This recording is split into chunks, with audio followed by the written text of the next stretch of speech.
Quería primero saludar a todas las personas que se han acercado a Mujeres Libertarias Argentinas, aquellas personas que no nos conozcan aún.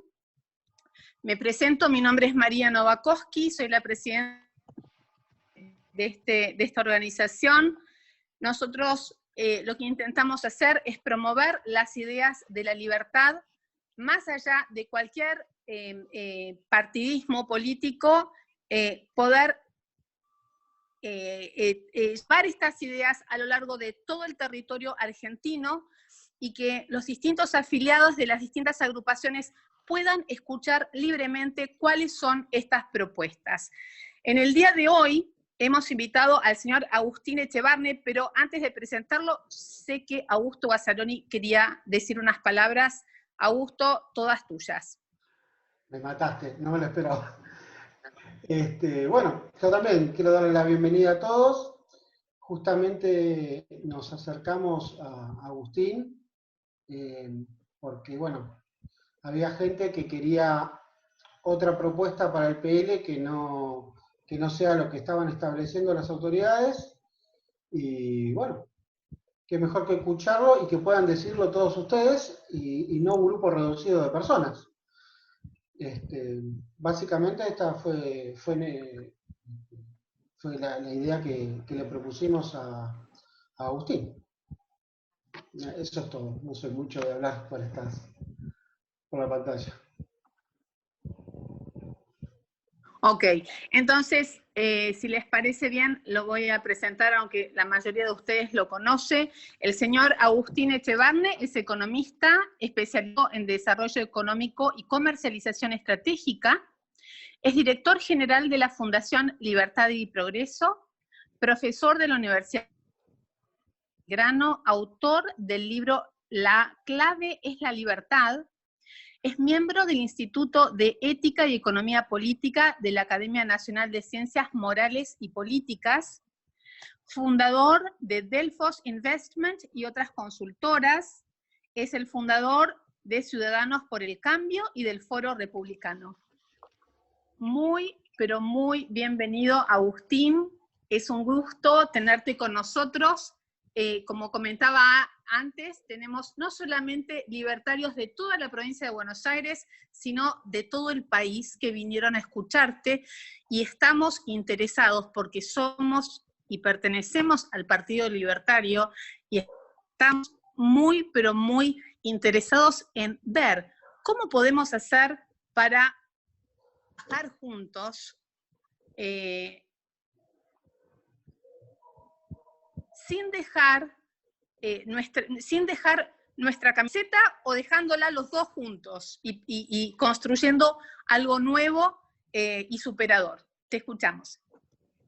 Buenísimo, María, muchas gracias. Les agradezco enormemente la invitación y desde ya yo les aclaro que yo respeto muchísimo el trabajo que viene haciendo en el Partido Libertario, sé lo difícil que es hacer política en Argentina, en todas partes del mundo, ¿no? Pero en Argentina en particular, y más en esta cuarentena que bueno, que obviamente estar encerrados nos pone un poquito más, o un poco menos tolerantes a veces, ¿no? Ya hacer política en esta situación es complejo.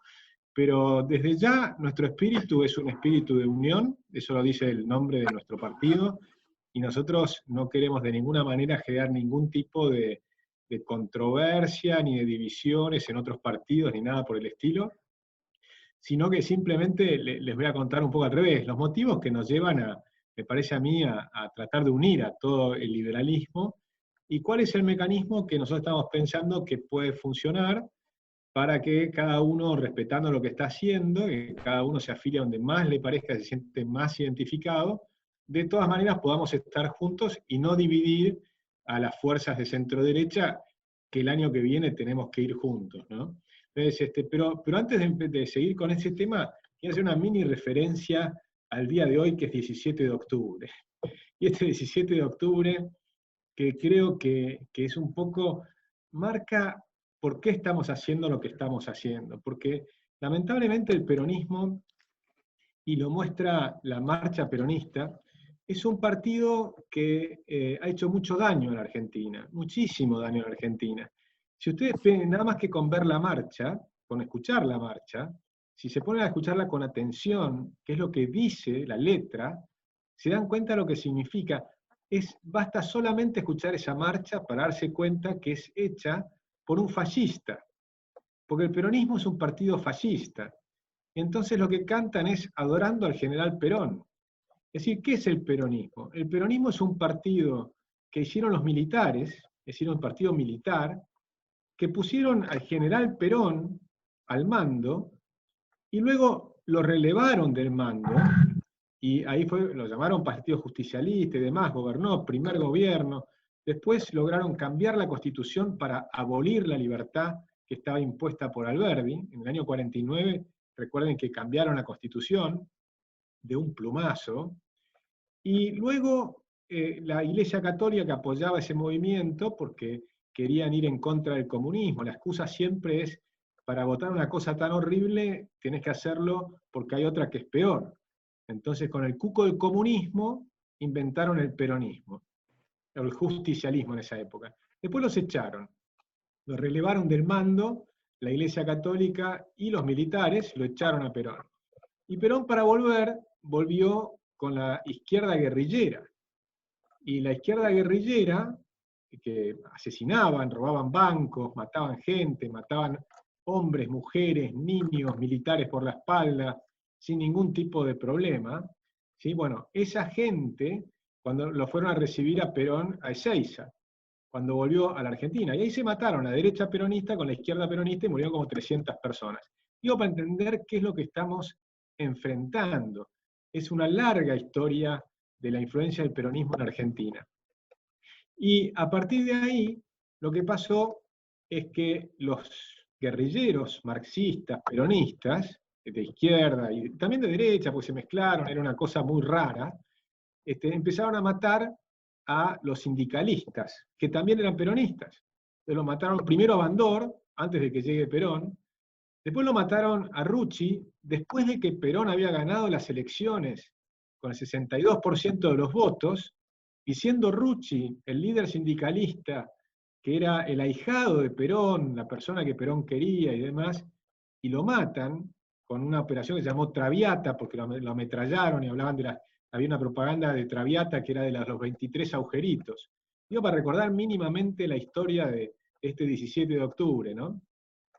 Bueno, ¿qué hicieron del otro lado? Bueno, la derecha peronista, con los sindicalistas que son de derecha, ¿no? Son hechos a la manera fascista de Mussolini, porque Perón lo trajo al modelo de Mussolini. Entonces, con ese modelo de Mussolini implementaron una represión. Y la represión que implementaron fue hecha por los sindicalistas con López Rega, que lo llamaban el brujo, ¿no? Y a este personaje inventó la AAA, la Alianza Anticomunista Argentina. Y con una organización paraestatal, con Falcón Verdes, los empezaron a desaparecer. Y en algunos casos los mataron en los altos hornos que manejaban los sindicalistas. Digo, para entender la historia argentina. Estos herederos de todo este movimiento es el peronismo de hoy, que tienen la cámpora, que son justamente los hijos de los asesinos montoneros, que ponían bombas, mataban por la espalda, son los que generaron el terror en las ciudades, peor que la guerrilla, el terror, porque la diferencia es que la guerrilla eran guerrillas vestidas de militares que atacaban a los militares, mientras que el terrorismo era matar a los civiles, por la espalda, por adelante, por detrás, robar bancos, era poner bombas en las escuelas. Es decir, esa es la calaña de personajes que eran los montoneros, que liberó el señor Cámpora. Y como los liberó Cámpora, estos herederos de los hijos de aquellos son los que ahora se llaman la Cámpora. Lo que pasa es que algunos ni conocen la historia. Por eso es interesante leer un poquito la historia. Entonces, hoy enfrentamos esto. ¿Y qué pasa? Como el peronismo tiene, como les decía, desde la extrema derecha hasta la extrema izquierda, por la conformación de la historia del peronismo, entonces, ¿cómo haces para lograr que todos ellos convivan? Hay una sola manera, repartiendo plata. Entonces el partido peronista no es otra cosa que una asociación ilícita, que lo que quieren es apoderarse del Estado para repartir plata. Eso es lo que hacen. Y se agregó un cuarto grupo. El cuarto grupo que se agregó son los piqueteros. y si quieren ahora un quinto, que son los mapuches. Pero siempre es lo mismo, es la extorsión para obtener beneficios personales, propios. ¿Sí? O sea, ocupan tierras, violan el derecho de propiedad privada, consiguen prebendas del Estado, subsidios, planes sociales, y ha llegado un punto en que la Argentina no va más. Simplemente porque hay 22 millones de personas que reciben cheques del Estado desde hace décadas, y ahora, del lado del sector de los que pagan la cuenta, que son los privados, pagando con enorme cantidad de impuestos, con 170 impuestos, la cuenta ya no cierra. Nada más, la gente se está yendo, se escapan los capitalistas, se van los jóvenes. Esta clase política no puede darle ningún tipo de esperanza o de futuro a los jóvenes en Argentina. ¿Y qué pasó? Que la gente votó un cambio con Cambiemos, pero Cambiemos no supo hacer el cambio, y entonces hicieron más keynesianismo, lo pusieron a un ministro keynesiano como Prat-Gay de ministro de Economía, creyeron que iban a salir haciendo obra pública, aprovechando que la Argentina, ellos decían entre comillas, que tenía poca deuda, entonces iban a poner a endeudar para hacer obra pública y planes sociales, y que eso iba a poner en marcha la economía, y si lo hacían bien y contenían el resto del gasto público, iban a ser más eficientes que los anteriores, y ellos sí iban a poder controlar el Estado de una manera eficiente, y eso nos iba a sacar del pozo. Por supuesto no funcionó, la historia es conocida, y terminamos en la crisis del 2018, se agravó en el 2019, cuando de pronto la gente vio que ganaba el kirchnerismo, la caída en la bolsa el lunes, después del domingo que ganó el kirchnerismo las PASO, fue la caída más grande en la historia de todas las bolsas mundiales, salvo cuando Ucrania entró en guerra. Ninguna otra bolsa del mundo cayó tan rápido. Es decir, sabemos que el kirchnerismo era más destructor que una guerra. Ese es el problema que tenemos. Y ahora, finalmente, el 2020 nos agarró la pandemia y esta gente nos tiene encerrados desde hace 7 meses. Con lo cual vamos a tener la caída más grande del PBI, o de una de las 3 o 4 más grandes del mundo, 12,1% medida por ellos, es el cálculo de Guzmán, 12,1% abajo, después de 2 años de caída. Y a eso, súmenle que tampoco sirvió la cuarentena para frenar al virus, cosa que nosotros alertamos desde marzo. La cuarentena no sirve para frenar el virus. Servía a lo sumo los primeros 15 días para generar algo de orden, pero sabíamos perfectamente, y por eso los suecos, que son mucho más razonables, cuando el presidente empezó a criticarlos porque tenían 3.000 muertos, y decir que no funcionaba el modelo sueco, muy políticamente el embajador dijo, bueno, habrá que esperar el tiempo, a ver cuál de los sistemas es el que tiene mejores resultados. Bueno, claramente el modelo sueco hoy tiene la misma cantidad de muertos por millón de habitantes que Argentina, pero la diferencia es que no cerró la economía y que los chicos siguieron yendo a clase. Entonces, no salvamos muertos, pero perdimos un año escolar y perdimos 12 puntos del PBI y probablemente 100.000 empresas y cientos de miles de fundidos y una cantidad de gente que la está pasando muy, pero muy mal. Y un aumento de la pobreza tremendo, que ya más de la mitad de los chicos argentinos son pobres y probablemente a fin de año 2 de cada 3 chicos en Argentina van a ser pobres. Es decir, que la calamidad es enorme. Ahora, ese tamaño de enorme de calamidad es igual de grande que el tamaño del que tenemos de la oportunidad de cambio verdadero. Me refiero a cambio alberdiano, porque acá ya no sirve hablar de cambio porque es una palabra totalmente bastardeada. Cuando nosotros hablamos de cambio alberdiano, es decir, cambiar el sistema económico y rentístico de la Argentina para reemplazar el sistema de la justicia social por el sistema de la moral que se funda en el respeto al otro. Es muy simple. La gente que respeta al prójimo es liberal, aunque no lo sepa. Porque eso es lo único que hace el liberalismo, simplemente respetar al prójimo en su vida, en su libertad, y en que es dueño del fruto de su trabajo, es decir, en su propiedad privada. Punto. Eso es el liberalismo, no es otra cosa. Es decir, en toda su plenitud.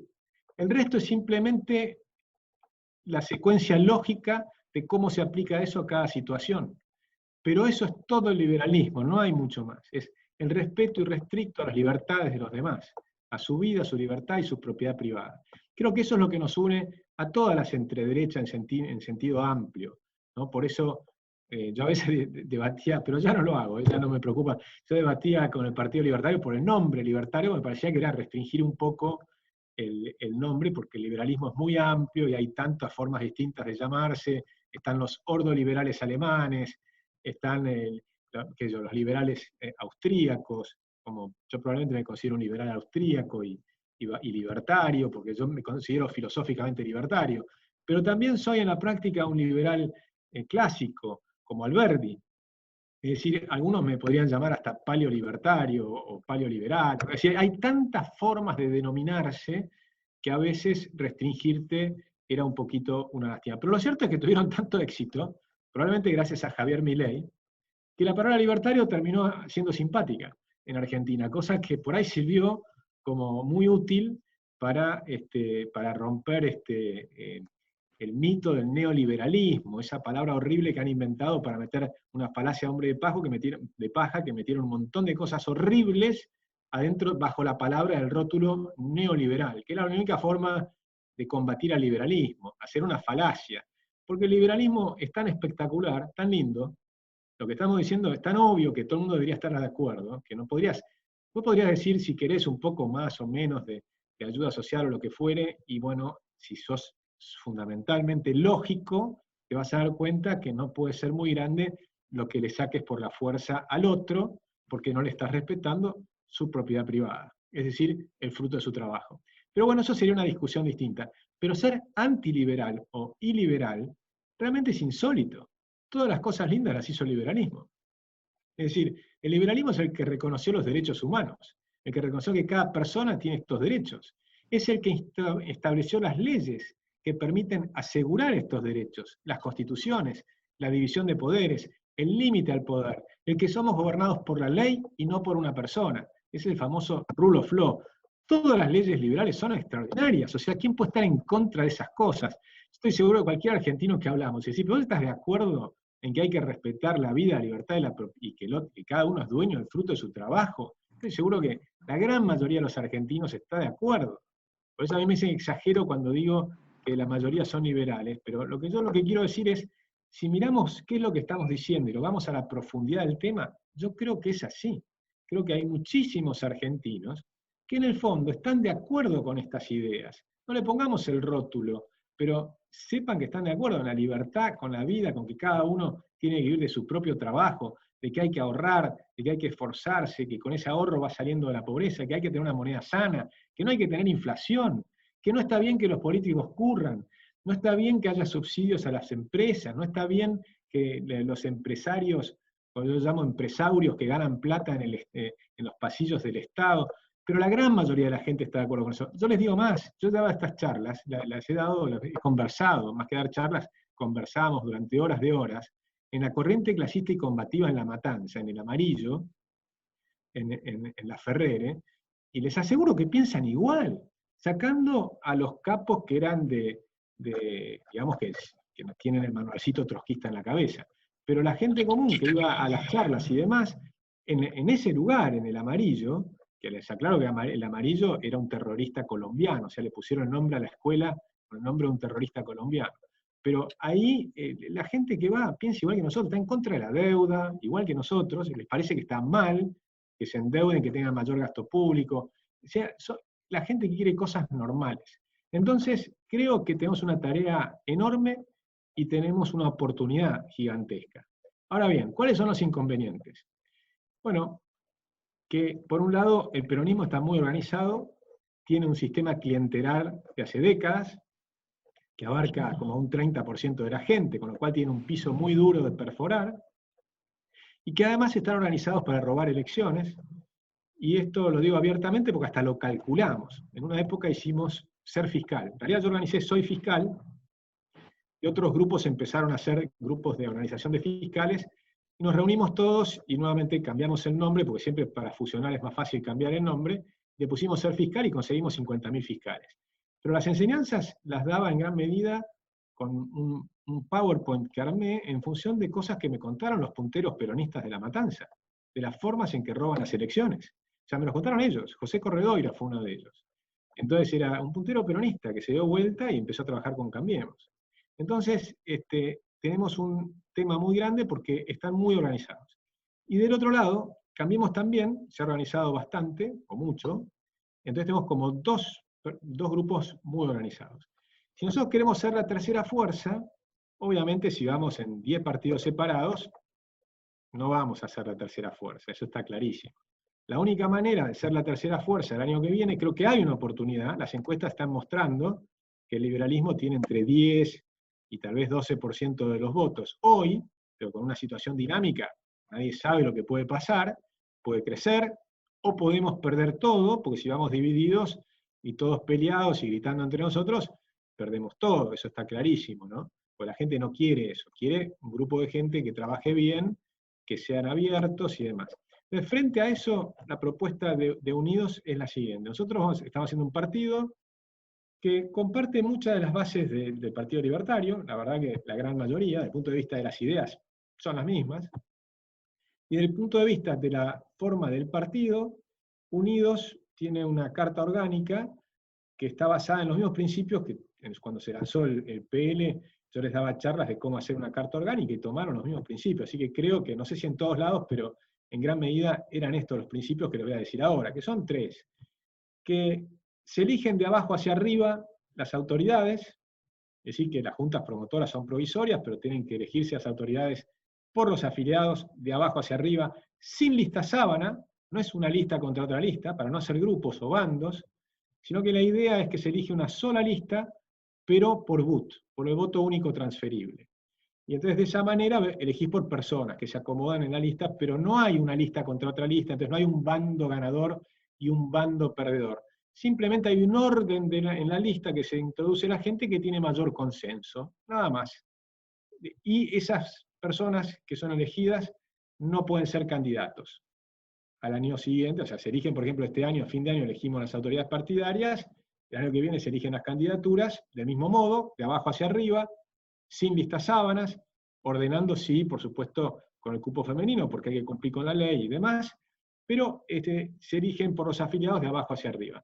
Y además las autoridades no pudieron competir, solamente van a dirigir, no puede ser juez y parte, un viejo principio de otro liberal, John Locke, no puede ser juez y parte. Fíjense que los liberales todas las cosas que dicen son de sentido común, son o mejor dicho, de buen sentido, de racionalidad, de mirar las cosas desapasionadamente y con sentido común. No puede ser juez y parte, no puede ser autoridad y candidato. Muy simple. Entonces, se eligen de abajo para arriba también las candidaturas, y vamos a presentar una lista conformada de ese modo. Pero como no queremos dividir a la centroderecha en sentido amplio, algunos critican porque hablamos de centroderecha, bueno, todo lo que no es izquierda. Los que se sientan de izquierda van a otros partidos. Los que no se sientan de izquierda podemos conformar algo que vaya con un primer objetivo, que es sacarnos el socialismo de encima y el peronismo de encima y el radicalismo, el radicalismo que se metió en la Internacional Socialista. Es decir, que estén del otro lado, pero no del nuestro, y vamos a dialogar con ellos, porque no los queremos expulsar de la Argentina, pero las ideas de la centroderecha tienen que estar bien representadas, y defendiéndolas desde el punto de vista moral y ético, ¿no? Y defender las ideas sin ocultarlas, sin disfrazarse, sin decir que sos popular, socialista, como dice Marcos Peña, todas esas cosas que terminan finalmente gobernando de ese modo, o como hace Larreta, que también Horacio Rodríguez Larreta, cuando uno mira, descubre un busto a Perón, o sea, poner una estatua de Perón en la Ciudad de Buenos Aires es una afrenta a la Ciudad de Buenos Aires, que no es peronista. Y no es porque hay que empezar a comprender que una cosa es, primero que a mí no me gusta mucho poner nombres de políticos a las calles y a las cosas, ¿no? Prefiero toda la vida poner nombres de inventores, de emprendedores, de científicos, de escritores, de artistas, de poetas, como hacen otras ciudades del mundo. Pero a poner solamente políticos y militares no es la mejor manera. Pero aparte de eso, Perón fue un fascista, ¿no? Fue un fascista que estaba enamorado de Mussolini y de Hitler. Hay que decir las cosas como son. Si Argentina quiere salir adelante, tiene que empezar a hablar con la verdad. Y no podemos dejar de permitir que sigan diciendo cosas permanentemente sin decir simplemente la verdad. O sea, son fascistas, reconózcanlo. Entonces a partir de ahí podemos conversar. Pero eso es lo que era Perón. Entonces, pero ahí me estoy yendo, eso por el 17 de octubre, que me tiene un poco metido en la cabeza. Pero bueno, lo que quiero decir es que para no dividir estas fuerzas de centro-derecha, o liberales, en sentido amplio, muy amplio para tener el 50% de los votos, que eso es lo que deberíamos apuntar, a poder ganar las mayorías y ocupar los cargos en los diputados y en el Senado, de forma tal de después tener también jueces que respeten la Constitución, que sean liberales, porque la Constitución es liberal, salvo el artículo 14 bis, que si algún día tenemos los 2/3, yo pediría cambiar ese artículo. Pero para eso falta mucho, no vamos a poder cambiar el 14 bis rápidamente. Ahora, el artículo 14 de la Constitución tiene que ser respetado. Y hoy es totalmente violado permanentemente. Entonces no puede ser que tengamos jueces que no respeten la Constitución. Entonces eso es un tema que tenemos que tener. No puede ser que durante 7 meses están violando permanentemente el derecho a trabajar, a circular, a enseñar, a aprender. Todos los derechos estos derechos están todos escritos en el artículo 14 de la Constitución. A entrar y salir del país.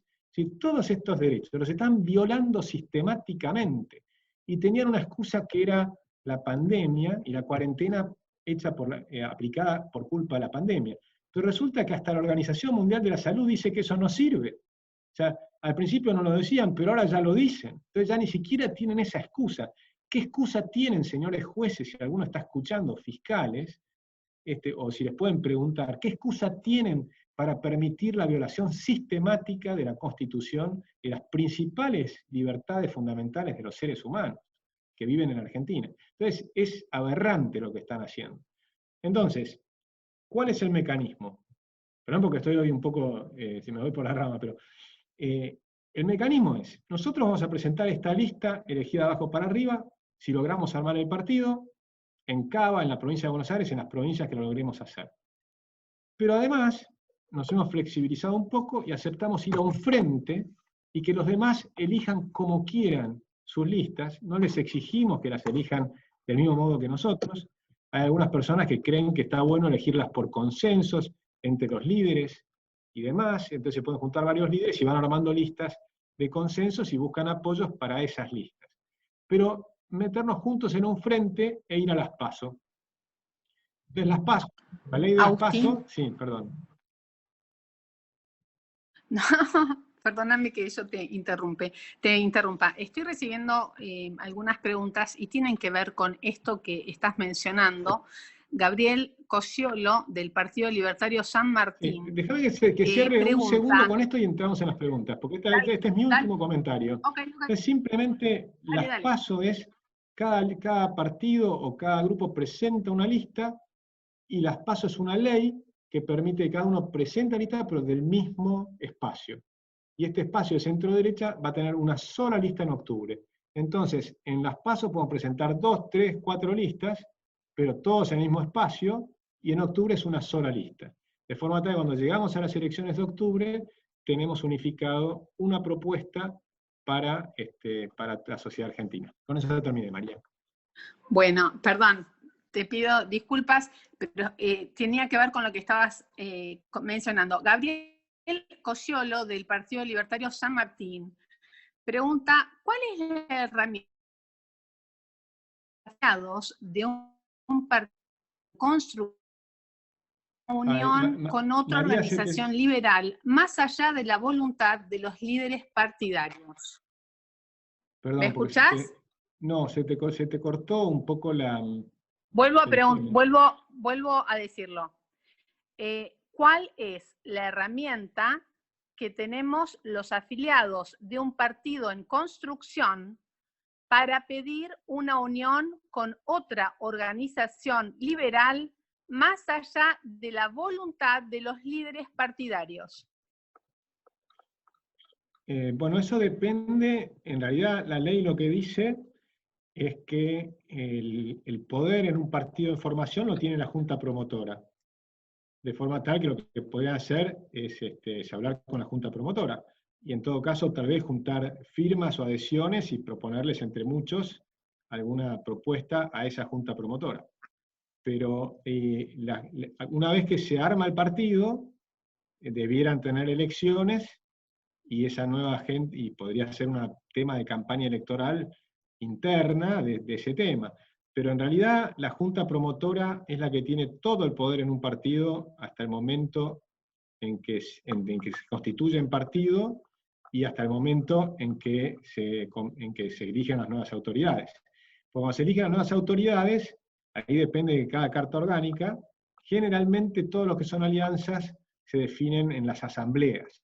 Entonces, ahí ya no es la junta promotora, por ejemplo, en el momento que nosotros hagamos las elecciones de Unidos, ahí elegiremos quién es la junta nueva que va a ser la autoridad del partido, una de las autoridades del partido, pero fíjense que la carta orgánica lo que hace es dividir el poder. Esa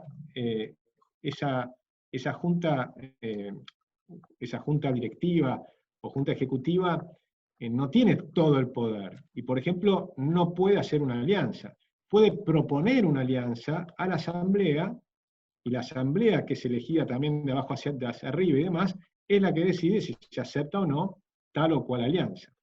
De forma tal que yo les diría, lo mejor es conversar, hablar y ver de qué manera hacerlo. Pero también lo mejor es apurarse y hacer el partido. O sea, a mí me encantaría que todos tengamos los partidos hechos. O sea, el que no se haya afiliado, yo le pido que se afilie. Y que se afilie a Unidos o al PL o al partido que le parezca. Nosotros necesitamos que se afilien, y es mucho mejor tener 3 partidos que no tener ninguno. Entonces, me parece que es muy importante empezar a decir, pues hay un argumento que es hasta que no se junten, no me afilio. Bueno, ese es un error, porque nosotros necesitamos los partidos, afílense y trabajen adentro para unirnos. Y además les aclaro que estamos conversando con todos, y en general va entrando la idea de que vamos a ir juntos a un frente que vamos a votar en las PASO. Ya del lado de López Murphy, también de Agustín Spachesi, que tiene una parte del PL, y también de José Luis Espert y Luis Rosales y demás. Hay un argumento que dice, bueno, pero las PASO nos va a costar plata, o bla. Bueno, es un argumento atendible, pero me parece que es la fórmula para unirnos.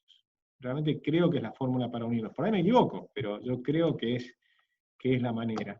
Y puede ser que sea más costoso, y puede ser que tardemos más tiempo en conseguir algún financiamiento, si alguien está pensando que va a lograr muchos financiamientos. Yo creo que va a ser una campaña con muy poca plata.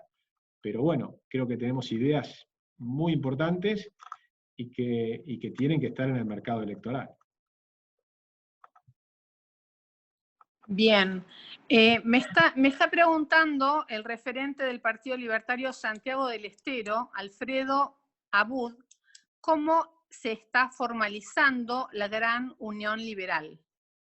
Bueno, formalizando todavía no se está. O sea, me encantaría que estemos en la etapa de formalizarla. Lo que tenemos por ahora son conversaciones muy buenas, con muy buen diálogo, muy buen ánimo.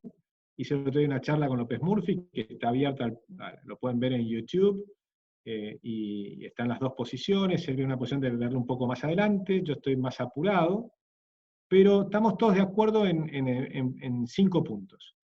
Un punto que ya me lo aceptaron Javier Milei, es que está de acuerdo, con Javier estoy de acuerdo 99,9% de todas las cosas, así que, pero también lo aceptó José Luis y López Murphy y Spachesi, y algunos lo propusieron ellos también. Son 5 puntos. Uno es empezar ya a no solo afiliar, sino empezar a entrenar fiscales. Vamos a necesitar 100.000 fiscales. Recuerden que tenemos enfrente una organización mafiosa. O sea que necesitamos no solo votos, sino además contar los votos y cuidar los votos. Y esos son 100.000 fiscales, es un laburo chino. En Unidos tenemos 17.000 afiliados. No llegamos. Necesitamos unir a todas las centroderechas en la fiscalización conjunta. Segundo tema, a tener equipos técnicos conjuntos.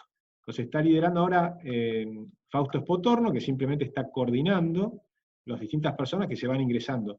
Muchos son de Unidos y otros no son de Unidos, sino que quieren estar en esta unión mucho más amplia. López Murphy, Espert y demás también están de acuerdo que tenemos que tener los equipos técnicos en conjunto. Y no solo economistas, sino hay abogados, ingenieros, hay gente especialista en salud, estamos trabajando en seguridad, estamos trabajando en todos los temas, con lo cual ya ahí hay un avance. Por supuesto, en Libertad y Progreso hace 10 años que venimos trabajando, hicimos 4 libros con todos estos temas, y los ofrecemos para empezar a debatir, no como palabra final. En el liberalismo no hay palabras finales, en el liberalismo hay propuestas a ser debatidas, y nosotros tenemos un montón de propuestas en todos los temas, que ya están escritas. Es más fácil trabajar sobre algo que ya está escrito, que ya vienen trabajándose hace mucho tiempo, nosotros llevamos 10 años trabajando. Cada propuesta nos ha llevado más de un año de trabajo en muchos casos. Entonces, y de trabajo con gente de primerísimo nivel, y que las hemos chequeado con personas que tienen, como muchos dicen, pero ustedes nunca gobernaron y qué sé yo, les aseguro que lo hemos chequeado con gente que ha pasado por varios gobiernos. Las propuestas las hemos hablado con Cavallo, con Horacio Liendo, con una cantidad de profesores de UCEMA, de SIADE, de personas que han estado en 6 gobiernos, como Manuel Solaner, que fue el director de este estudio, de estos libros. O sea que la verdad es que hay mucha gente con mucha experiencia en la práctica, no solo en la teoría. Pero la teoría, lo que importa es que sea correcta. Lo que funciona son las teorías, pero las teorías correctas. Lo que ni siquiera tiene una teoría no funciona. Eso de que los que dicen hay que ver qué es lo que funciona en la práctica, no, hay que estudiar, y eso que se estudia pasa a ser una teoría, correcta o incorrecta. Pero no es que vos entrás y sin ninguna teoría haces las cosas. Eso no existe, eso es falso. Entonces siempre es una de las cosas que se dice. Bueno, ese era el segundo punto. El tercer punto es empezar a recorrer en conjunto, cosa que estamos haciendo, empezar a dar charlas, con la que di el otro día con Ricardo, o con la que está haciendo José Luis, con Javier Milei, o puede ser Gustavo Segreo, o Manuel Adorni, es decir, empezar a ir juntos. El cuarto punto es empezar a hacer mesas provinciales, porque acá hay que recordar que son una elección legislativa. Entonces que todos los grupos que están haciendo partidos o creando partidos, o que ya están partidos creados, empezar a hablar en mesas de diálogo para ver cómo hacemos este proceso de unión. Y el quinto punto, que me lo sugirió, creo que fue Agustín Spachesi, pero me parece excelente, es que justamente es que vayamos a las PASO. Y eso es lo que ahora está un poquito en discusión. Pero si lo terminan aceptando, tenemos 5 puntos muy interesantes para salir, y ojalá sea lo antes posible. Yo querría salir cuanto antes, todos juntos en un Zoom, y decir que estamos apoyando estos 5 puntos y trabajando en ese sentido. Agustín, Joel Joviet, del Partido Libertario en Formación en Uruguay, pregunta si existe alguna posibilidad de coordinar una reunión de Unidos con todos los libertarios de Latinoamérica. Bueno, lo podemos hacer. Yo reconozco que ahora estoy con poco tiempo porque todo esto está llevando mucho tiempo. Ahora estoy absolutamente dispuesto a hacerlo si alguien quiere ocuparse de la organización. No me pidan que lo organice yo en este momento porque estoy con una agenda bien complicada de acá hasta fin de año. Pero me parece sumamente interesante. Yo soy parte de Relial, dejé de estar, es la Red Liberal de América Latina, y dejé de estar en la comisión directiva esta semana. Pero hasta esta semana estuve trabajando durante varios años, en realidad, hace 4 años.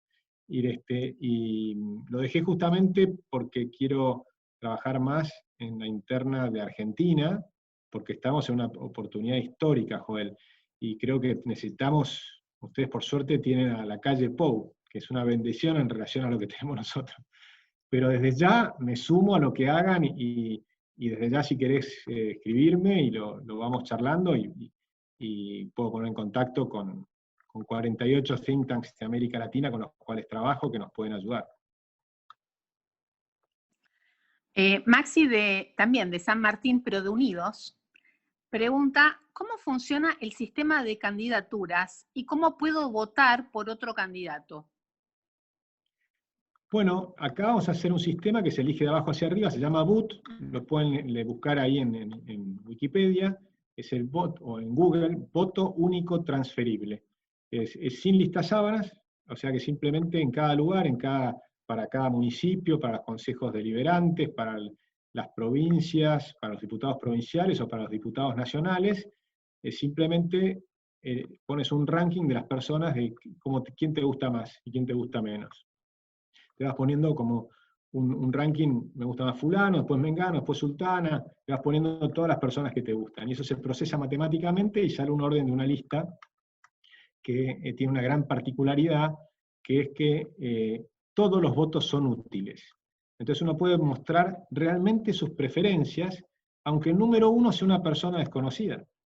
Pero de pronto, vos no sabés si hay otros que también no quieren votar. Entonces, ¿qué pasa? Si esa persona desconocida recibe muy pocos votos, tu voto sigue siendo útil porque en lugar de considerarse tu primera preferencia, se va a considerar la segunda. Y si el segundo tampoco es conocido, pero el que termina teniendo suficiente voto es el tercero, tu voto va a ser útil porque va a ser utilizado tu tercer preferencia. Es decir, que todos los votos son útiles. Y esta es el gran invento de un matemático que permite mostrar realmente las preferencias de las personas. Los otros sistemas nunca permiten mostrar las verdaderas preferencias, porque la gente tiene que especular cuántos votos sacarán los demás. En cambio, en este sistema no tenés que especular nada, tenés que mostrar simplemente cuáles son tus verdaderas preferencias y permite que surjan sorpresas.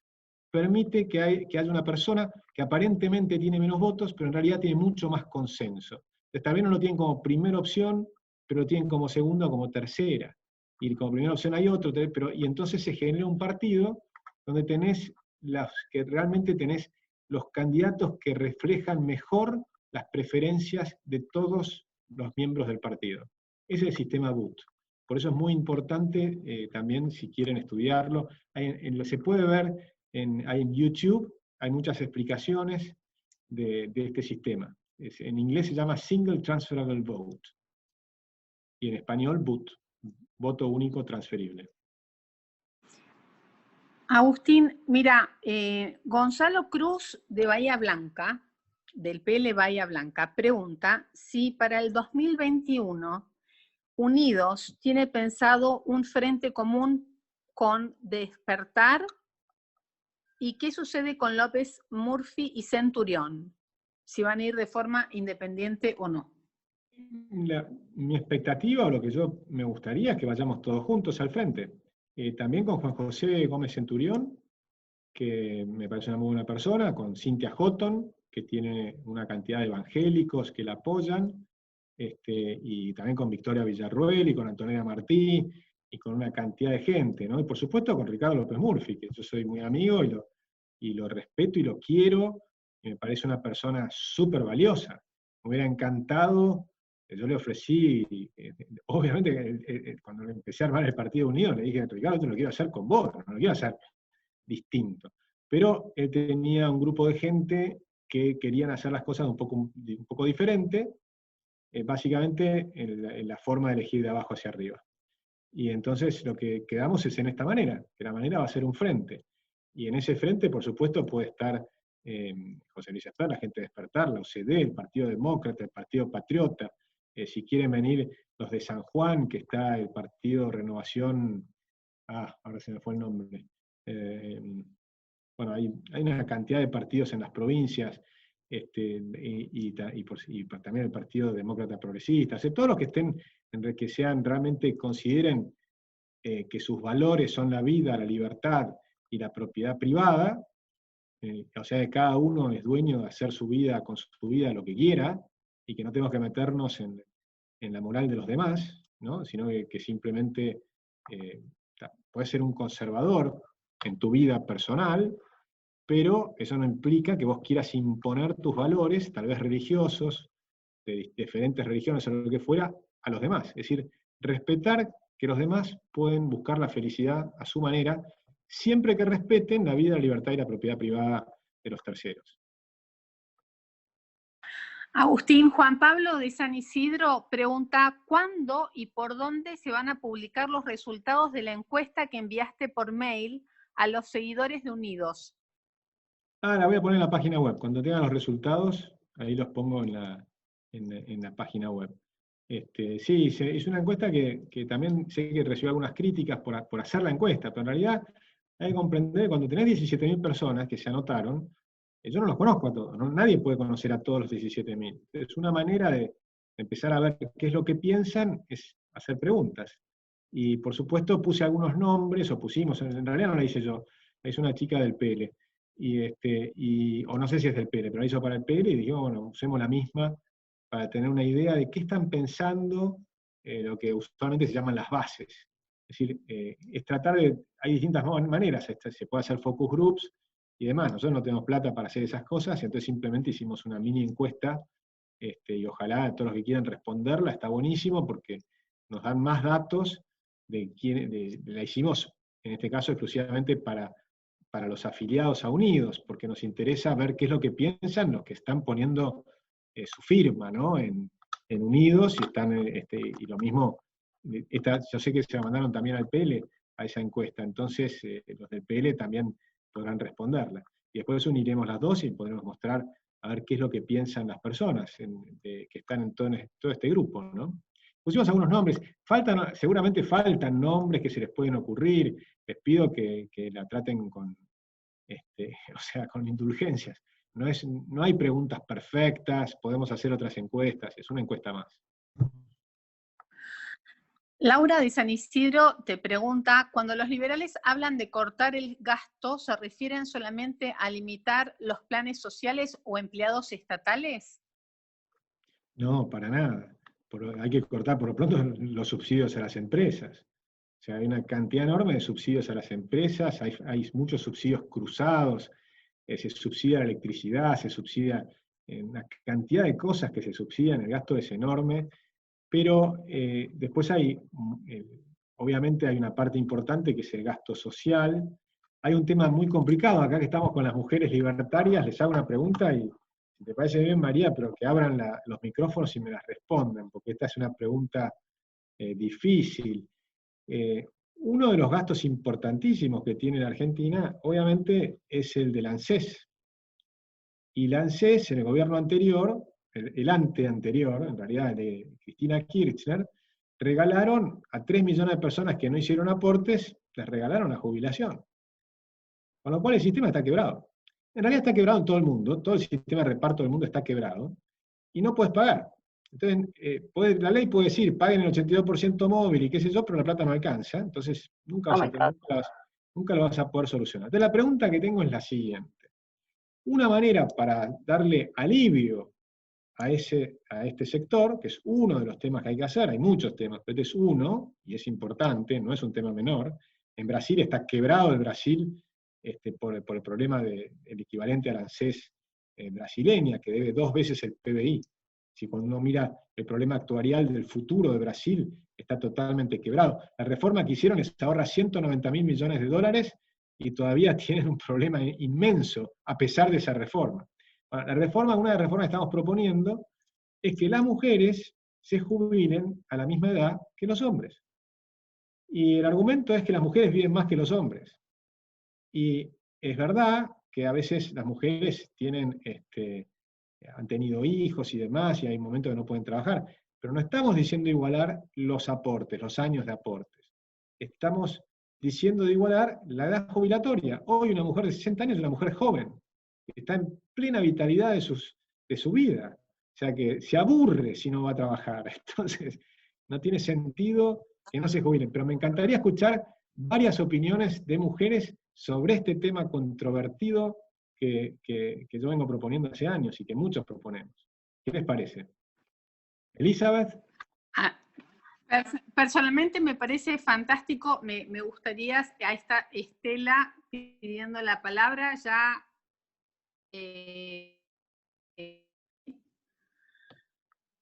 Estela, ¿podés hablar? Desmuteate, porfa. Estela de San Martín pide, a ver, me aguarás a... Dale, hola. Que Elizabeth también quería hablar.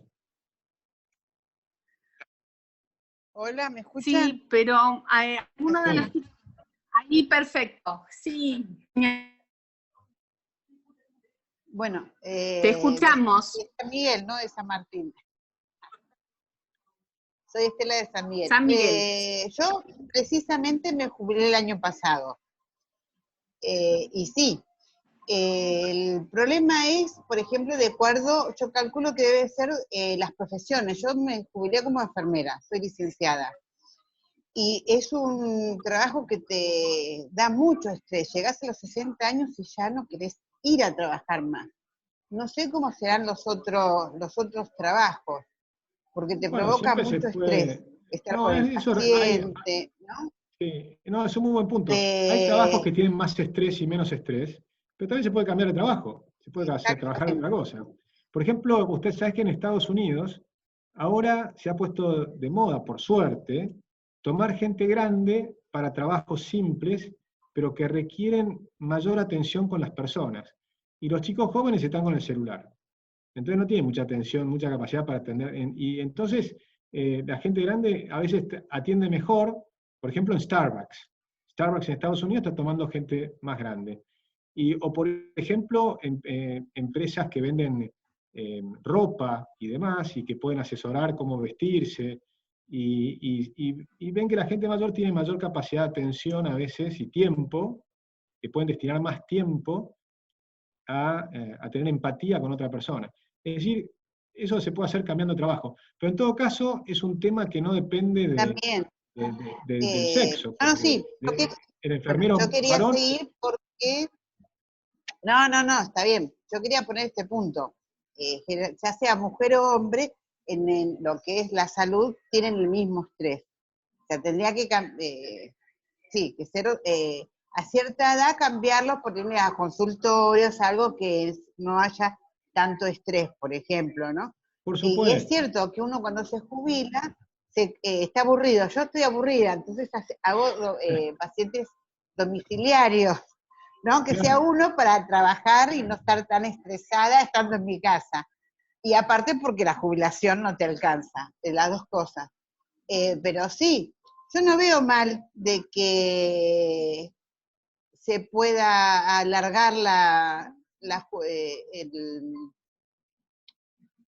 edad jubilatoria. Me parece bien, pero hay que ver ciertas cosas, ¿no? Por ejemplo, lo que yo te decía, en algunos trabajos es muy peligroso que una mujer grande, porque ya no tenés los mismos reflejos que cuando tenés 30 o 40, entonces Totalmente, estamos de acuerdo. Lo mismo que pasa con después de las los minas, con 60. la policía. Hay muchas cosas que Claro, obviamente son temas especiales. habría que ir delimitando, ¿no? Pero no Pero pasa bueno, por sí, el sexo, ese yo es mi estoy de punto. acuerdo, Buenísimo, gracias, pero en Estela. general sí estoy de acuerdo.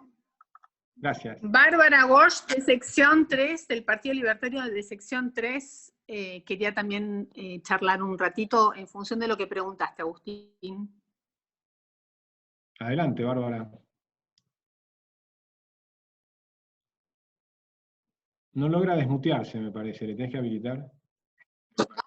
Ahí está. Ahí está, sí, ya estás desmutada. Acá estamos. Desmuteada, Barbie. Tengo toda una sopa de letras siempre en mi interior, a ver si la puedo ordenar y sintetizar.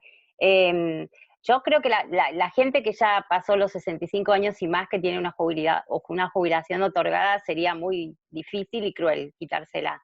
Apuntaría más a No ciertos estamos tipos... hablando de quitarle a nadie, estamos hablando de los Claro. próximos, hacia Sí, adelante, siempre hacia el futuro. elevar la edad laboral, sí. Mi papá siguió trabajando en una remisería. Lleva a los chicos al colegio del barrio porque confían en él, y en cuanto vino la cuarentena, aunque sabía que mi mamá le iba a prohibir trabajar por una cuestión de salud, hasta que yo no le saqué el tenés permiso para trabajar, se sintió un anciano. Claro. Y la gente mayor que llega, que tiene cierta, por ejemplo, yo soy técnico radiólogo, aunque no ejerzo, pero llega una edad en que vos podés empezar a transmitir o trabajar desde otro lugar. No con los enfermos, por ejemplo, en el caso de los médicos y paramédicos, sino ya impartiendo clases, dirigiendo en las áreas administrativas, haciendo las encuestas para relevar lo que sucede con la población, tanto de los compañeros que están trabajando, para mejorar la organización de una clínica, de un hospital o de cualquier tipo de empresa. Yo en realidad durante toda mi vida trabajé durante 10 años en el aeropuerto de Ezeiza, después me retiré por un proyecto particular, independiente, porque quería ser mi propia jefa.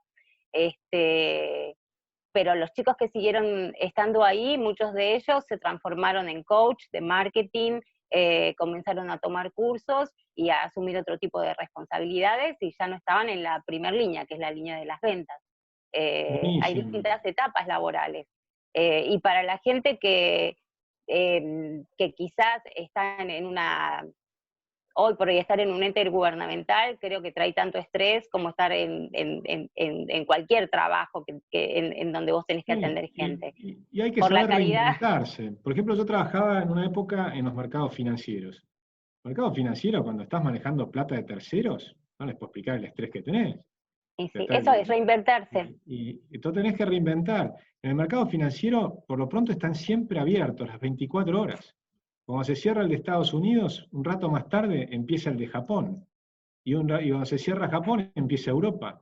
Entonces yo he tenido, pero miles de veces a las 3 de la mañana alguien que me llama, che, mirá lo que está pasando, ¿no? Y tenés que despertar y empezar a mirar qué pasó en Japón. ¿Viste? Entonces, los mercados financieros son fascinantes, pero no lo puedes hacer toda la vida. Pues si estás Claro, manejando es una terceros, adrenalina. es una adrenalina muy fascinante, interesantísima, porque tenés que estudiar un montón de cosas en el mundo. Es una cosa, a mí me encanta, me fascinan los mercados, pero reconozco bueno, cuando manejas tu plata no pasa nada, porque bueno, es tu plata, pero cuando manejas plata de terceros, el estrés es enorme, es enorme. O sea que hay muchos trabajos que tienen estrés, pero eso es parte de la vida, saber reinventarse, ¿no?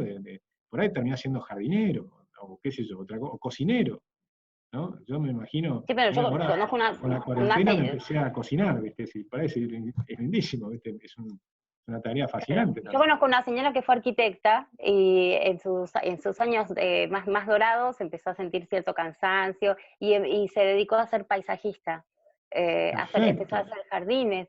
Y después, bueno, por ejemplo, en el caso de la radiología, ya se sabe que las 36 horas semanales que están sacralizadas es una cuestión del sindicato, porque el nivel de radiación, gracias a la tecnología, si se tienen los cuidados y las condiciones pertinentes, mínimas, que las tienen actualmente la mayoría de los, mal que mal, de los servicios de rayos, le permiten al técnico trabajar 6 y 10 horas más semanales que hace 20 años atrás, y sin embargo no se cambiaron esas 36 horas semanales.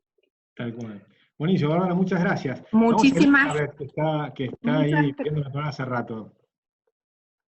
Está la vicepresidenta de Mujeres Libertarias Argentinas, la tucumana Mariana Jaldo, del Partido Libertario, que te quería hacer una consulta también. Dale, pero dale la palabra a Mariana, Elizabeth también, que está pidiendo hace rato la palabra, ¿eh? Sí, no te preocupes que las miro a todas, Agustín. Van a hablar todas Dale. como somos las mujeres. Buenísimo. Mariana, ¿estás? No puedo quitarle el mute. ¿Alguno de los chicos que está con el... A ver. aguarda un segundo. Hola, buenas tardes, ya estoy. ¿Cómo Hola, están? Mariana. Bueno, yo sí, soy tucumana, pero vivo ahora en Capital, ¿no? Y con respecto al papel de la mujer, yo soy ingeniera agrónoma y terminé siendo economista porque el campo no me dio un lugar. No es fácil. Está la posibilidad de... y encima trabajo para el Estado, soy investigadora de INTA. No es fácil trabajar para el Estado, pero... sí que te termina agotando el sistema, pero como vos decís, Agustín, existe la posibilidad de cambiar. En algunos lugares existe la posibilidad de cambiar, en lugares como Buenos Aires existe, hay oferta laboral para cambiar, pero en otras zonas es más limitado todo eso. Sí, entonces, pero eso es hasta que cambiemos el sistema. Cuando a Argentina le eliminemos 160 impuestos, desregulemos, hagamos la flexibilidad laboral, pongamos una moneda sana, que va a bajar la inflación a 0, y las tasas de interés se van a desplomar, y hagamos esas 4 medidas simultáneamente, el sector privado va a crecer a un ritmo feroz, y va a haber un aumento en la demanda de trabajo en todas las provincias, pero que de una manera espectacular. O sea que eso a mí no me preocupa nada. totalmente, a ver si con esto, si ya se queda instalado el trabajo remoto en Argentina, puede haber oportunidad de trabajo en cualquier lugar del país. Exactamente, hay que eliminar la ley que votaron junto con los de Cambiemos, la ley anti-teletrabajo, que se va a poner en funcionamiento cuando termine la cuarentena. Esa ley hay que sacarla. Pero bueno, ahí una de las cosas que hay que hacer, si logramos ganar las elecciones en el 2023, yo creo que una de las cosas que hay que hacer es un mega decreto, como hizo ahora la calle Pou, en el cual derogó 60 leyes socialistas. Bueno, en Argentina vamos a tener que derogar 2000 leyes socialistas. Y habría que hacerlo con un mega decreto ómnibus al principio del mandato, sin ningún problema. Y no le tengo ningún miedo a los sindicatos ni a nada. O sea, si tenés los votos y te votaron para hacerlo, ya está, se hace, punto. Claro, claro. Así que bueno, se me vino a la cabeza un caso peculiar de Salta, que un señor quería cambiar su género para jubilarse a los 70 años sin cambiar su sexo físicamente. O sea, ese juego de políticas, esa oportunidad que existe de sacar ventajas en algunas cosas es pésimo para el sistema en sí. Que cada uno pueda trabajar, primero lo deseado sería que se nos pague por lo que trabajamos, ¿no? Digamos, que sea meritorio, y no sucede. Y de ahí también igualarnos tanto hombres como mujeres, nosotras como para obtener trabajos, cualquier trabajo sea de acuerdo para lo que estemos preparadas, y producir hasta que podamos. Buenísimo, muchas gracias, Mariana. María Jorgensen es de Benito Juárez, ella también pertenece a Mujeres Libertarias Argentinas y te va a contar el proyecto que tenemos sobre huertas para Benito Juárez. María, es todo tuyo, Agustín. Si hay... sí. Genial. Buenas tardes. Hola, María. Buenas tardes, Agustín. Buenas tardes a todos. Bueno, primero te voy a comentar el proyecto. Estamos todos enamorados, pero es imposible casi ponerlo en marcha acá en Juárez, porque, bueno, tenemos un intendente bastante fuerte en cuanto a los no, y a trabar la iniciativa privada. Mira, acá hace años que la estación, o sea, el ferrocarril no funciona. Solamente pasa cada 5 o 6 meses un tren de carga, si es que pasa por la ciudad, por Juárez, pero todo lo que fue la línea de las vías en la zona rural, que no sé la cantidad de kilómetros que hay, no están, o sea, no se utiliza. Y nosotros queríamos, con otro libertario, pero por Unidos, que el año pasado lo acompañé en las elecciones, queríamos solicitar al ferrocarril, a las autoridades del ferrocarril, todas esas vías para poder hacer huertas. Huertas que con una aspiración primero al consumo, pero sabemos que son muchísimas hectáreas, ¿no? Para que tengas una idea, es todo el partido de Juárez, con una idea de proyección hacia el mercado internacional, ¿no es cierto? Tenemos el puerto de Necochea, y Tandil, gracias a Dios, nos ha traído la oficina de aduanas. Entonces, la producción sería no solamente para el consumo, sino también para poder exportar, sea el producto de la materia prima o alimentos elaborados. Ese es un proyecto que venimos charlando con otro libertario, fue de él, no es mío. Él vive en la zona rural y bueno, tenemos muchísima gente, aunque no quieras creer, que quiere dejar el plan o el subsidio porque no alcanza para pasar a ser monotributista, y esa es la idea nuestra, ¿viste? Bueno, ese es el proyecto, aparte de que queremos en Juárez tener un centro para autismo, que sabemos que, bueno, las personas que tienen autismo tienen que consumir desde la quinta a la mesa, o sea, alimentos orgánicos, y ese sería el perfil hacia la sanidad, o sea, hacia la salud, ¿no? Que nos pide el ferrocarril por ahora. Bueno, ahí estamos armando el proyecto para ver si podemos. Es muy difícil con el intendente que tenemos, muy difícil, porque, bueno, sabemos que lo que más quiere es tener a la gente parasitaria con el subsidio, y bueno, viste, se nos está complicando un poquito. Y yendo al segundo tema, que es el de la jubilación anticipada, te cuento lo que nos ha pasado acá en Juárez. Tenemos docentes que terminan a los 50 años jubilados con ganas de trabajar.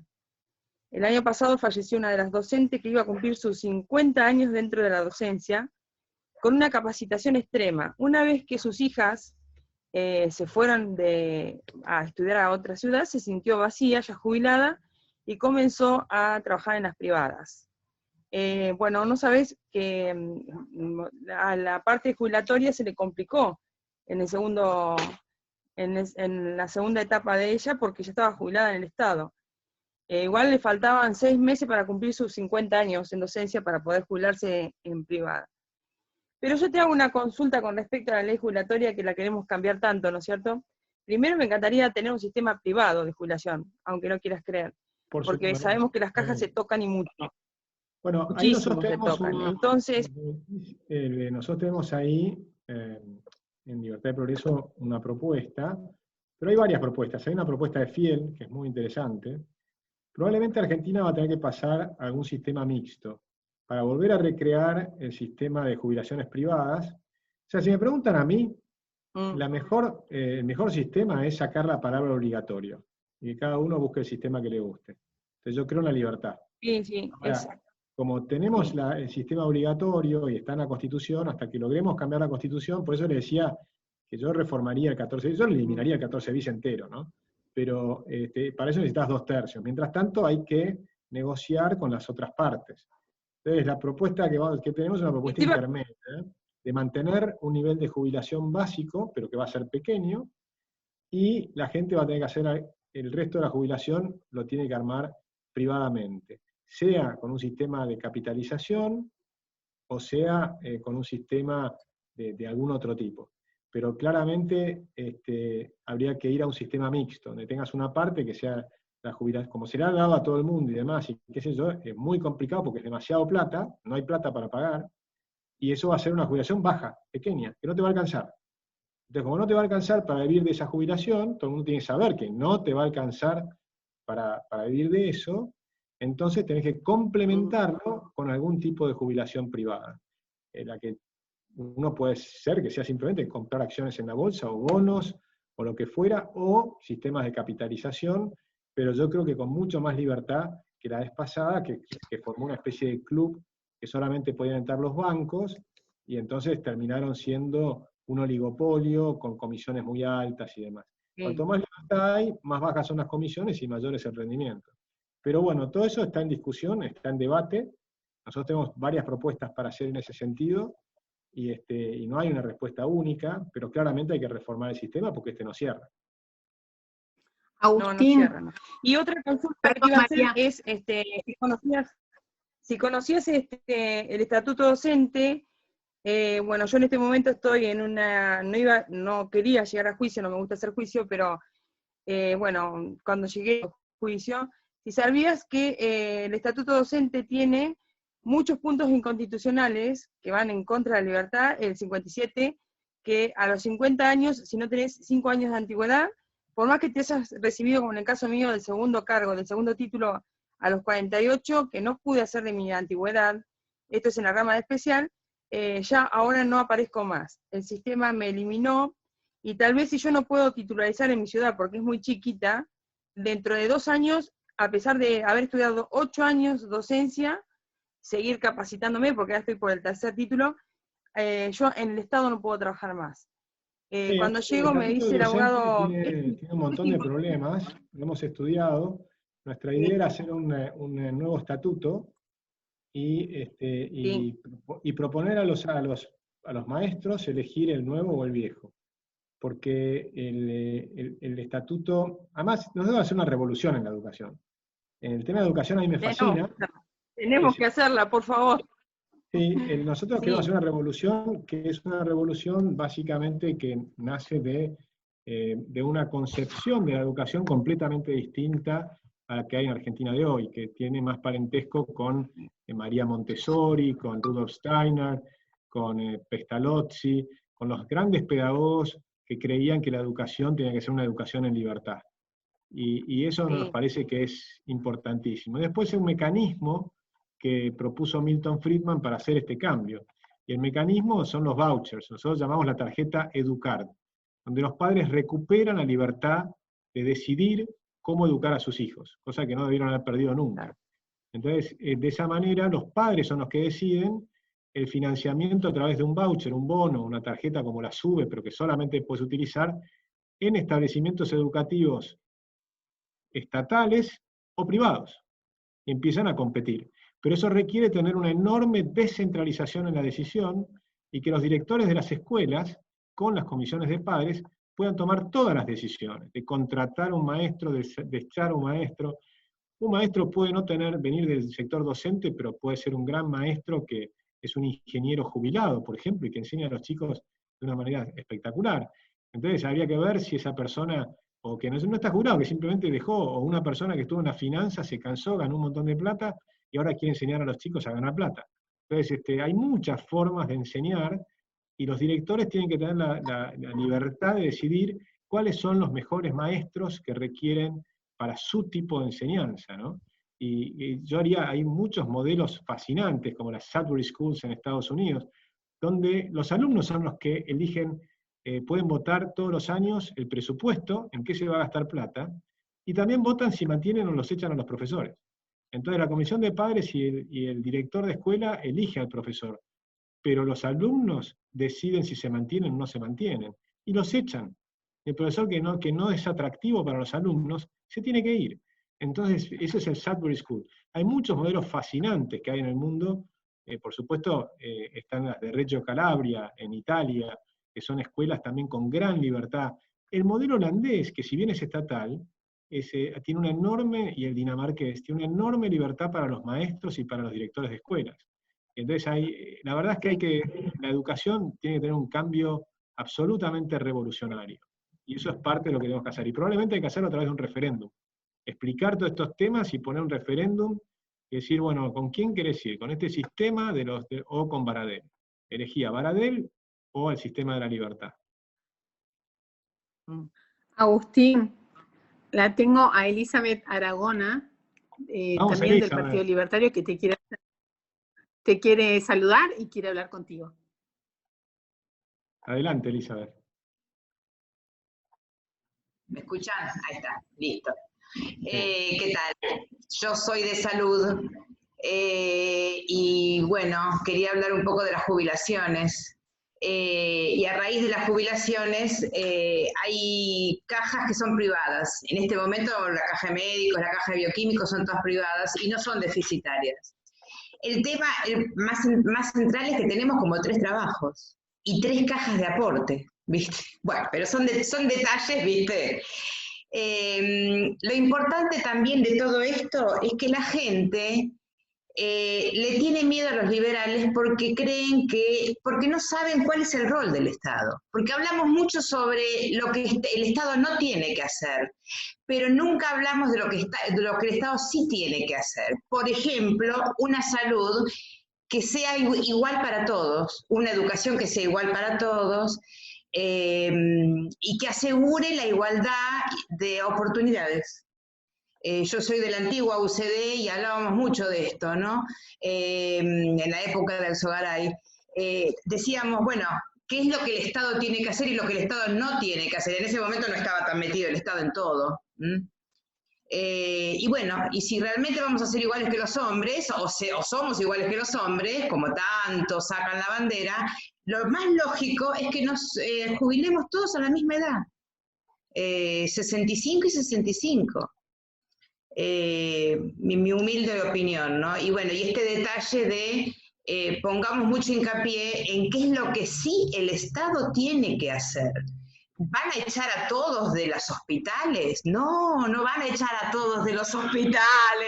¿Va a ser toda la educación privada? No, no va a ser toda la educación privada. El Estado tiene que asegurar educación igual para todos y salud igual para todos. Esto es lo que me parece que está faltando y también faltó en esa época. Nada más, gracias. Gracias, Elizabeth. Un detalle, a mí no me gusta hablar de igual para todos en el siguiente sentido. ¿Por qué? Porque en realidad necesitamos diferentes sistemas educativos, porque somos todos distintos. Lo que tiene que haber es una SUBE que te permita elegir, tomar la decisión con libertad. Y entonces que los padres decidan a dónde mandar a los hijos. Porque una de las cosas que se ha avanzado mucho ahora en las neurociencias, se sabía de hace mucho tiempo, pero con las neurociencias ahora se ha demostrado, son las distintas habilidades de los distintos cerebros. Por ejemplo, cuando se habla de que el hombre es igual a la mujer, no es que somos iguales, es que tenemos los mismos derechos, que no es lo mismo. Tenemos distintas habilidades, y de hecho, una de las cosas fascinantes que está pasando ahora en las neurociencias, es que los hombres pueden desarrollar su cerebro femenino, así como las mujeres pueden desarrollar habilidades masculinas. Y esto es fascinante. Y una de las cosas interesantísimas que está pasando ahora, es que, por ejemplo, las CEOs mujeres en Estados Unidos, ganan más que los CEOs hombres. Es decir, que ese famoso techo de cristal se perforó, los estalló y nos pasaron el trapo. Lo que todavía es cierto es que hay muchos más hombres y mujeres que quieren ser CEOs. Ahora, eso probablemente sea porque las mujeres son más sabias, porque la vida de un CEO es espantosa. te pasás arriba de un avión con un estrés infernal. Entonces ganará más plata, pero no es vida. Yo tengo amigos que son CEOs y realmente yo a veces pienso y le he preguntado, ¿pero vale la pena el esfuerzo que has hecho en tu vida? Sí, por ahí tienen 60 años, 65 años, se están por jubilar con mucha plata, pero flaco, te pasaste la vida arriba de un avión, pero no para ir a pasear, sino para ir el sábado a un país, el domingo a otro país, el lunes te amanecés en Asia, y después el miércoles volvés a la Argentina. O sea, son vidas espantosas. Entonces, a mi juicio, ojo, cada uno, capaz que hay gente que ama esa profesión, ¿no? Pero la vida corporativa a mí siempre me resultó muy... a mí me han hecho ofertas enormes para ir a empresas corporativas que yo he rechazado. Y he rechazado porque no me gusta ese tipo de vida, ¿no? Entonces, creo que no me gusta la igualdad, sí la multiplicación de las oportunidades. O sea, hay que multiplicar las oportunidades. Y hay que multiplicar las oportunidades de desarrollar todas las habilidades de las personas, ¿no? Eso me parece que es muy importante. Y en la salud, hay que tener una salud básica de excelencia. Ahora, también, no es que todo el mundo va a poder tener cualquier tipo de acceso a la salud, porque hay cosas que tienen que pagarse aparte. Por ejemplo, cirugías estéticas, hay un montón de cosas que no tiene por qué estar pagando el Estado, ¿verdad? Entonces hay que ver con mucho cuidado y con mucho detalle cómo hacerlo. Lo que sí hay que hacer es una revolución en todo el sistema educativo, de salud también, porque en el sistema de salud argentino el problema más grave que tiene es el robo.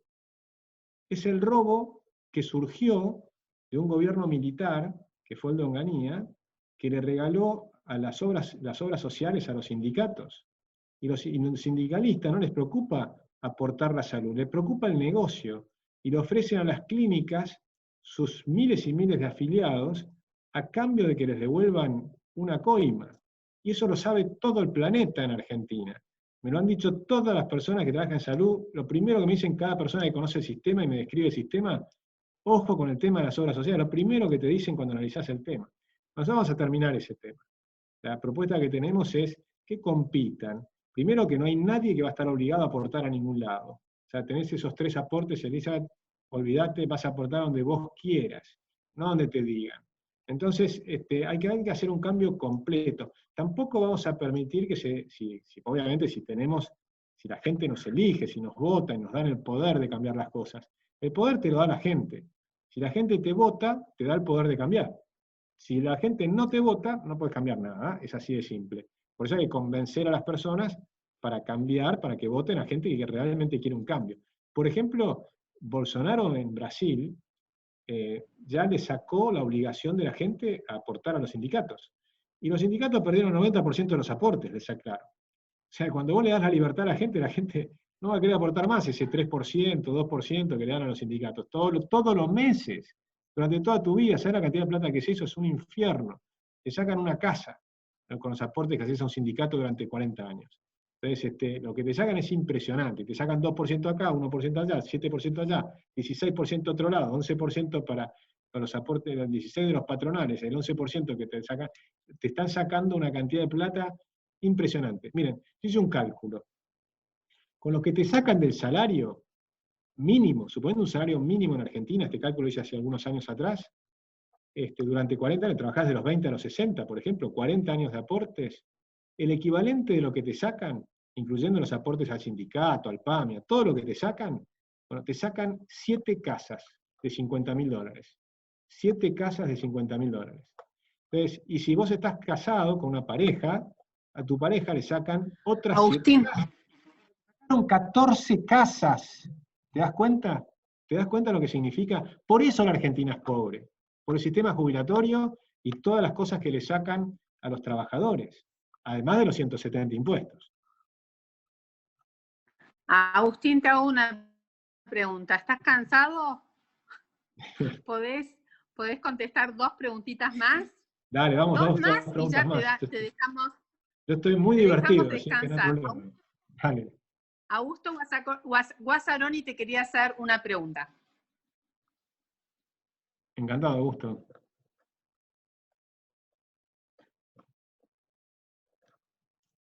Tenés que habilitar el micrófono. Augusto Guazzaroni, ahí está. En realidad te quería hacer 2 preguntas. Una era con respecto a la actualidad con respecto al, si crees en el INDEC actual de este gobierno, si creías en el INDEC del gobierno de Macri, y la otra es con el tema principal que habíamos dicho. Mucha gente me pregunta si en este frente que querés armar, si está metido el macrismo, o si es cierto sector del macrismo, o si es con cualquier parte del macrismo. Sí. Dale, vamos a las dos preguntas. Digamos, el macrismo no está en el frente, y no puede estar, porque tenemos que armar algo de centro-derecha y contar los porotos. Lo cual no significa que de pronto en el 2023, yo como me imagino la cosa, porque viene más o menos así. Yo creo, el liberalismo viene el 1,5% de los votos, algo por el estilo el año pasado, y podemos crecer entre el 10 y el 15. Es decir, que vas a tener una curva ascendente. El kirchnerismo empezó en el 48%, el año pasado, iba a caer probablemente al 30%. Vas a tener una curva descendente. Y Cambiemos también va a bajar del 41%, del 40,8%, algo así que sacó, va a caer tal vez cerca del 30-35%. Es decir, vas a tener dos fuerzas grandes en descenso y una fuerza pequeña en impresionante aceleración. Esa para mí puede ser la foto del 2021. Y después vas a tener varias otras fuerzas. Pero como la política es dinámica, el hecho de ver esas tendencias puede hacer que mucha gente diga, che, la pucha, esta gente capaz que puede ganar. Y entonces tenemos 2 años más para seguir creciendo.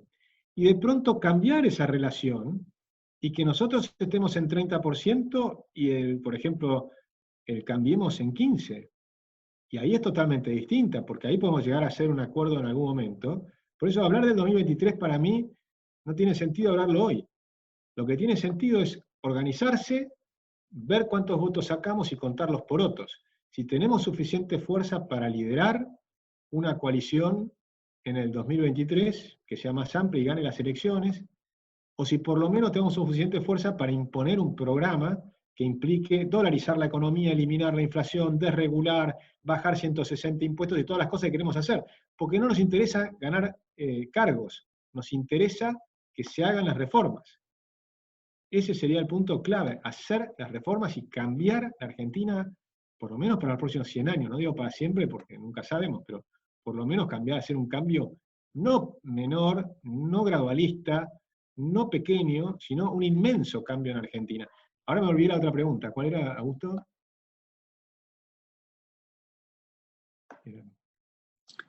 La del INDEC.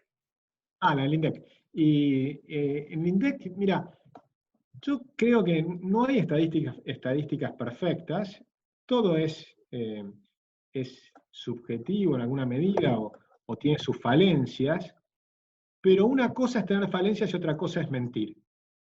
Yo creo que en la época de Cristina el INDEC mentía, o sea, cometían delitos permanentemente. Creo que el INDEC ahora con Marco Lavagna no miente, o sea, creo que son personas que lo están haciendo con buena onda. Creo que en la época de Macri lo hicieron también bastante bien, lo cual no significa que yo no creo en las estadísticas 100%, para nada. Las estadísticas son una forma de mirar las cosas, y creo que está buenísimo que haya estadísticas privadas. Y si me preguntás a mí, en el fondo, sería mucho mejor que no existan las estadísticas públicas, que sean estadísticas privadas. Pero ahora hay tanta cosa pública que, bueno, las estadísticas no es el problema más grave. Que mantengan los censos me parece que son útiles, tienen un grado de utilidad.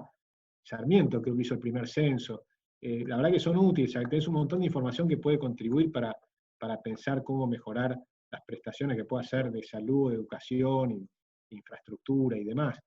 Pero la verdad es muy importante que existan estadísticas privadas. Por ejemplo, una de las cosas más aberrantes que hizo Guillermo Moreno, que ahora habla de libertad, porque son muy cínicos estos personajes, habla que dice que el peronismo es la libertad y el amor, ¿no? Es una cosa insólita.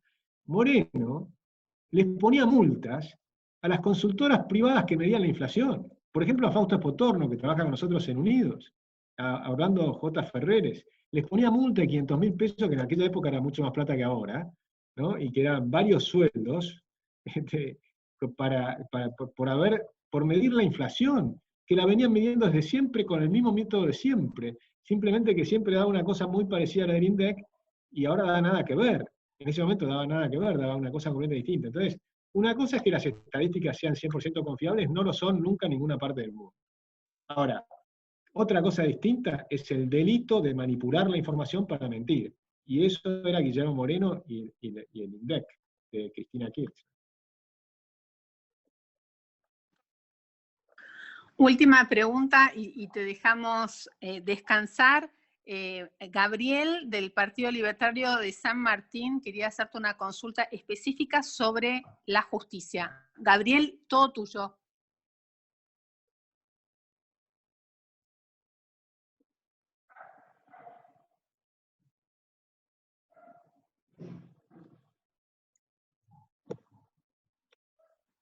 Hola. No lo veo, Gabriel. ¿Gabriel? ¿No? Bueno, se habrá caído entonces. Bueno, primero y principal quería... Bueno, ¿quién? ¿Lucia? ¿Quién, Luca? Luca, no lo vi, levantó la mano. Hola, ¿me escuchás? Sí, ¿cómo estás, Luca? No, ¿qué tal? En realidad soy Gabriel, Luca es mi hijo. Le estoy ocupando la computadora. Mi pregunta era la siguiente. Desde su espacio político y la visión que usted tiene, ¿qué es lo que van a hacer con algo que es fundamental a mi entender y saber para la libertad, la justicia? Totalmente. Sí, porque sin justicia no tenés libertad. No, la justicia es la clave. Si la justicia hubiera funcionado en Argentina, no hubieran permitido las violaciones permanentes a las libertades individuales. No hubieran permitido las violaciones permanentes a la propiedad privada. No hubieran las villas miserias. No hay forma, porque no hay forma de ocupar un terreno que no tiene calles, o que tiene calles de 1 metro de distancia, que no pueden entrar las ambulancias, no pueden entrar los bomberos, no puede entrar la policía. Es decir, no puede haber algo que son los basurales a cielo abierto. O sea, si la justicia funciona, nada de eso puede existir. Es decir, que la justicia es, creo yo, junto con la Constitución, las dos cosas fundamentales. Si tenés una Constitución alberdiana y tenés una justicia que funciona bien, el resto no importa tanto quién es el presidente, ni quiénes son los diputados, ni quiénes son todos los demás. Necesitas la justicia. Ahora, ¿cómo la reformamos? Esa era la pregunta. ¿No? Esa es la pregunta. Claro, nosotros tenemos 106 propuestas para mejorar la justicia, que las pueden ver en la web de Libertad y Progreso.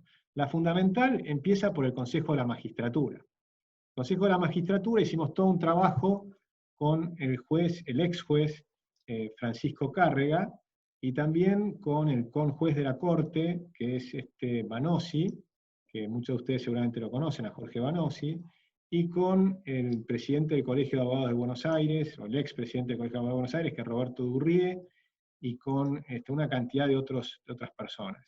Y hicimos 100 y pico de propuestas. Y también hay todo un conjunto de propuestas que ha hecho Fores, es otro grupo que ha trabajado mucho con la Corte Suprema para mejorarlas. En el caso del Consejo de la Magistratura, que es la clave porque es el que elige y remueve a los jueces, la primera propuesta es respetar la Constitución. La Constitución dice que tiene que ser un órgano equilibrado, no político. Es decir, que la política no tiene que tener el control del Consejo de la Magistratura. Para eso pone, por ejemplo, que tiene que tener entre sus integrantes académicos, en plural, con una S. Y esa S implica que por lo menos tienen que ser 2, y no 1. Y que esas 2 personas tienen que ser elegidas por las academias. Entonces, cuando uno empieza a ver cómo se estructura el Consejo de la Magistratura, tienes que tener un órgano equilibrado que no sea dominado por la política. Eso es clave. El segundo tema es cómo eligen a los jueces.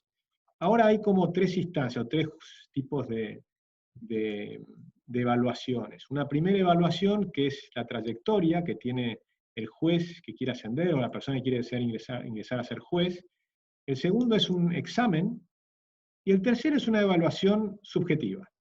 Bueno, esa tercera evaluación subjetiva nosotros proponemos eliminarla, que sean evaluaciones objetivas, ¿no? Que no puede ser que una persona que sacó un puntaje menor, después en la valoración subjetiva lo pasan a primer lugar, y a la persona que es más destacada, que tiene medalla de oro, que viene con todo intachable, toda su trayectoria increíble, lo bajan al tercer lugar y lo sacan de la carrera. Bueno, ese tipo de cosas tiene que cambiar.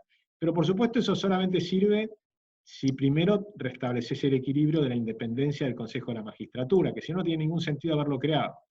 Y una tercera reforma es qué son los requisitos que se les pide para ser juez. Es decir, que sea probo, que sea honesto y que tenga claro la defensa de la Constitución. Para mí debería ser clave que el juez defienda la Constitución. Tal como propone ahora, si vieron en Estados Unidos a Amy Barrett, que dijo que ella lo que va a hacer es defender la Constitución según su letra, y no según las interpretaciones de cualquiera. Porque lamentablemente nuestras cortes han interpretado la Constitución permanentemente en contra del espíritu de los creadores de la Constitución, que fueron Alberdi, Gorostiaga y demás. Les hicieron interpretaciones aberrantes. Por ejemplo, la Constitución prohibía la creación de una determinada cantidad de impuestos, pero muy tempranamente, en 1890, con la crisis de Baring, famosa, que habrán leído en los libros de texto de los colegios, la crisis de Baring, pero cayó Juárez Celman y asume Carlos Pellegrini, que todo el mundo me parece un gran presidente. Sin embargo, Carlos Pellegrini es el primero que violó la Constitución.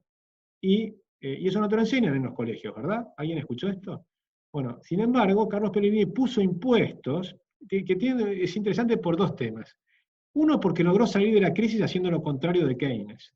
La gente que cree que Keynes sacó la crisis del 30 a Estados Unidos, con el gasto público y demás, bueno, hizo lo contrario, puso impuestos y puso orden en las cuentas fiscales y cerró el déficit fiscal. Eso hizo Carlos Pellegrini. Y la recuperación fue extraordinaria en Argentina, y la verdad, 5 años después, teníamos el PBI más alto del mundo. O sea, 5 años después de la crisis de 1890, en 1895 y 1896, Argentina tuvo el PIB per cápita más alto del mundo esos 2 años. Con lo cual, esto según Angus Madison, y alguno puede variarlo, pero estábamos entre los 10 primeros, sin duda. Con lo cual, ese es un tema. Pero además puso impuestos que eran inconstitucionales. La Corte Suprema tardó 37 años, y en 1927 declaró que esos impuestos efectivamente eran inconstitucionales. Pero, agregó, sin embargo, no los podemos eliminar porque ha crecido tanto el Estado con estos nuevos impuestos que ahora resulta no financiable sin ellos. Y entonces dijo, los mantenemos. Y ese fallo se llamó la doctrina de facto. Y con esa doctrina de facto aceptaron después el golpe del 30. Y después vino la doctrina de la emergencia, que durante la década del 30, que también pasó en Estados Unidos, avasallaron la Constitución por la emergencia económica. Bueno, desde entonces estamos de facto y en emergencia. Entonces eso es lo que hay que cambiar. Hay que restablecer la Constitución argentina en sus fundamentos, en su filosofía, y la justicia tiene que ser restablecida para realmente respetar estos fundamentos y esta filosofía que, como bien decía Alberdi, y con esto si quieren termino, es la filosofía de Adam Smith, es la filosofía de Locke, de Hume, de Jefferson, de Washington, de General Belgrano, de todos nuestros próceres, de Echeverría, de Mármol, de Cané, es decir, recuperar lo que la Argentina supo ser, un gran país porque era una tierra de libertad. Muchas gracias. Agustín, muchísimas gracias por habernos dado tu tiempo, por haber contestado todas las preguntas que hemos tenido en la tarde de hoy. Mucha gente me ha agradecido este encuentro, ha sido muy satisfactorio para todos. Está Agustín Sparchesi también presente, que es el presidente del Partido Libertario de Córdoba. Hola, Agustín, ¿cómo estás? Sí, hablo seguido con Agustín.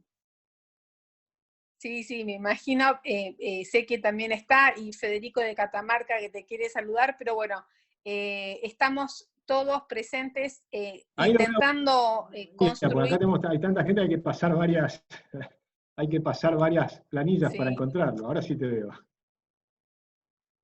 Intentando construir este frente liberal que todos queremos. Muchísimas gracias, Agustín. Fue un gusto escucharte y bueno, nada más por hoy. Nada más por hoy. Buenísimo, un gran abrazo a todos. Gracias. Chao, chao.